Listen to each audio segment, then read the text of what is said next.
Hello mga ka-tutorial, good day po. Sa video natin ngayon ay ituturo ko sa inyo kung paano ba gumawa ng YouTube channel.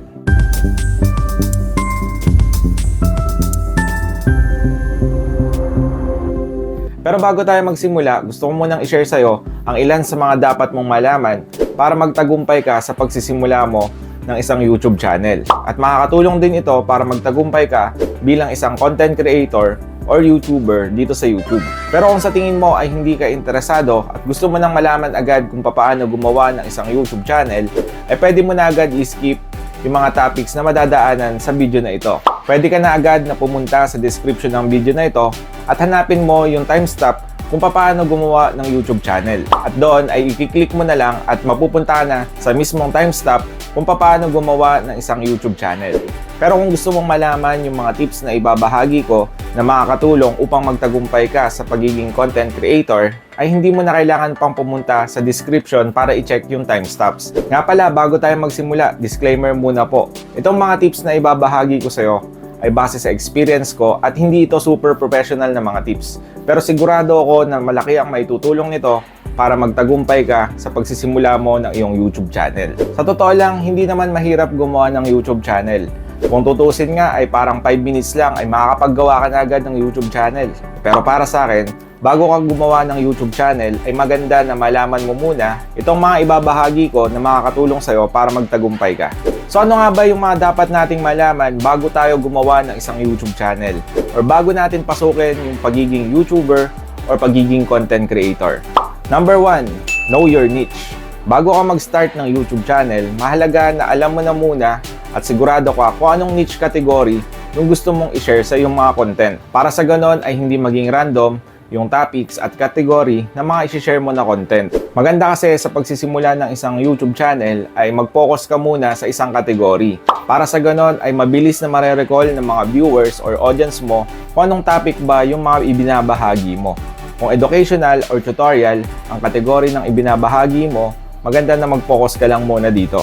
Para sa ganon ay mabilis na matatandaan ng mga viewers or audience na itong si Jonjon Mendoza Susi, nag-share to ng mga tutorials, yung mga tipong ganon. Kapag kasi random yung category at iba-iba yung mga sinishare mo, hindi ba parang ang hirap i-distinguish ng isang content creator kung anong topic ba talaga yung mga sinishare niya? So number 2 na tip para magtagumpay ka sa pagsisimula mo ng isang YouTube channel, know the YouTube terms and condition and policy. Maganda din na bago ka mag-start ng isang YouTube channel ay nabasa mo at naintindihan mo mabuti ang terms and condition at policy ni YouTube.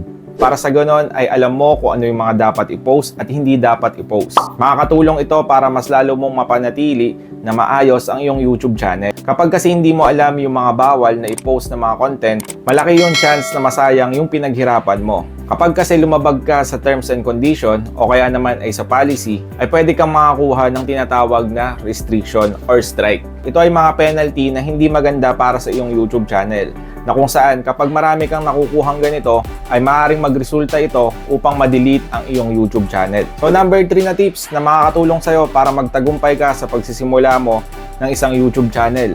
Know the requirements on how to monetize your YouTube channel. Mahalaga din na malaman mo ang mga requirements kung paano ka kikita sa iyong YouTube channel. Para sa ganon ay pwede mo itong iset na goal para mas lalo kang ganahan na gumawa ng mga magagandang content. Malaking bagay kasi na kapag naabot mo na ang requirements ng monetization at kumikita ka na sa iyong YouTube channel, ay masasabi mo na worth it lahat ng pinaghirapan at ginagawa mo. Kapag kasi monetize na ang iyong YouTube channel, diyan napapasok yung nag-goal ka na ng mas mataas. Like, gusto kong lumaki pa yung kinikita ko, lalo kang mamomotivate na gumawa ng mas magagandang content, lalo kang mamomotivate na i-improve yung mga content mo dahil nga gusto mong kumita ng mas malaki. So number 4 na tips para magtagumpay ka sa iyong sisimulan na YouTube channel, don't be shy. Kung gusto mo talaga na magtagumpay sa pagiging content creator or sabihin na natin na gusto mong magtagumpay yung sinisimulan mo na YouTube channel, ay kinakailangan na hindi ka mahiyain. Kailangan na lakasan mo yung loob mo para maabot mo yung goal na gusto mong ma-achieve. Saka tandaan mo na ang tao ay iba-iba, na kahit anong ganda pa ng mga ginagawa mong content, ay meron at meron silang maiko-comment na hindi maganda. Kaya dapat ay ready ka rin sa mga hindi magagandang comment na pwede mong matanggap.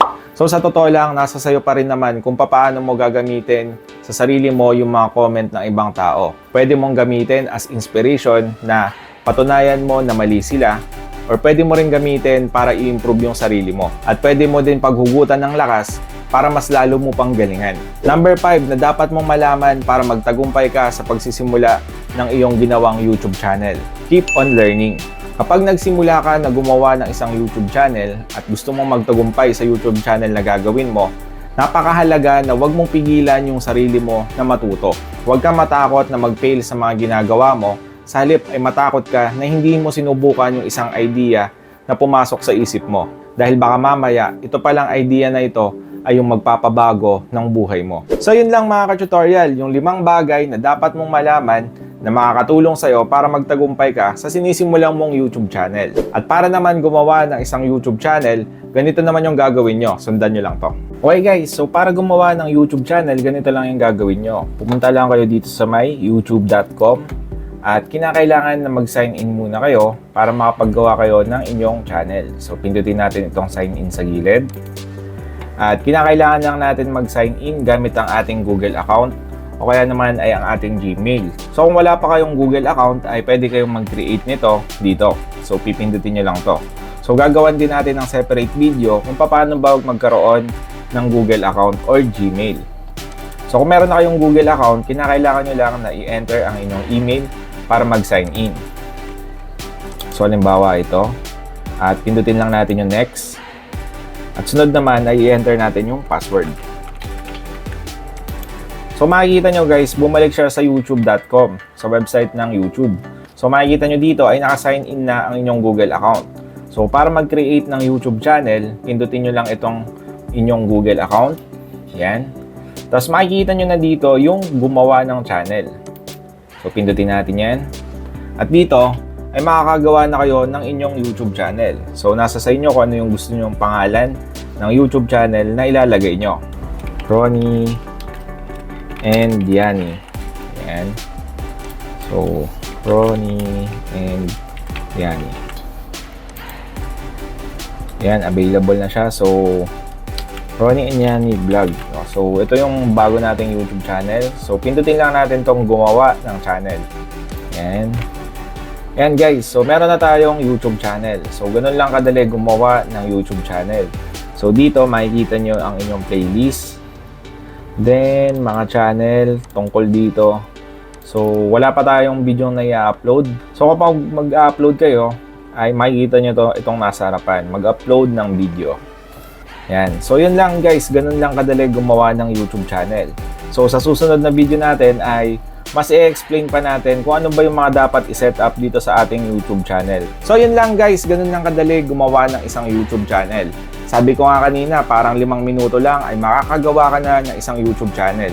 Pero mahalaga na malaman mo ang ilan sa mga bagay na makakatulong sa'yo para magtagumpay ka sa gagawin mong YouTube channel. Again, thank you for watching. At sana ay nakatulong sa'yo yung video na shinare ko. At kung nakatulong sa'yo, ay huwag mo namang kalimutang bigyan ng like. At kung okay lang din naman, ay mag-subscribe ka na din para updated ka sa mga sarit-saring tutorial na isi-share ko pa.